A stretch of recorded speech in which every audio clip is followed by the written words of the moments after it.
Asan sual kimi görülsə də, bir çox şagird tərəfindən səhv yazılan, hətta deyərdim ki, 30'a 30 namizəd şagirdlər tərəfindən səhv yazılan suallardandır.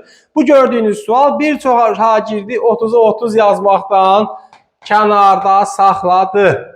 Nə deyir burada? Doğru olmayanı istəyir. 2. Frank hökmdarı Xlodvig tərəfindən işğal olunmuşdur. Bu qalsın. 1. 8-ci əsrin əvvəllərində, yəni 711-ci ildə ərəblər buradan keçib tarihin başında buranı tutubmu? Hə. 5. Bizans imperatoru Justinian tərəfindən işğal edilmişdir. Bəli. Burada Vandal krallığı var idi. Justinian gedib oranı neyləmişdi? Tutmuşdu. Tək oranı yox, həm də Vestigotları da, Ostigotları da tutmuşdu Justinian. 4. Bizans imperiyasının paytaxtı olmuşdu. Söhbət burada Konstantinopolda gedir. Bu da doğrudur. 3. Bizans imperiyası üzərində qələbə nəticəsində ərəb orduları tərəfindən fəth olunmuşdu. Söhbət burada 3. Misirdən, bir də Suriyadan gedir. Bu doğruydu.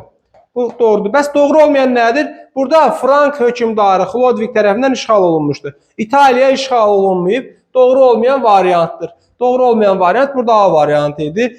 İkinci imtahanda mütləq diqqətli olun.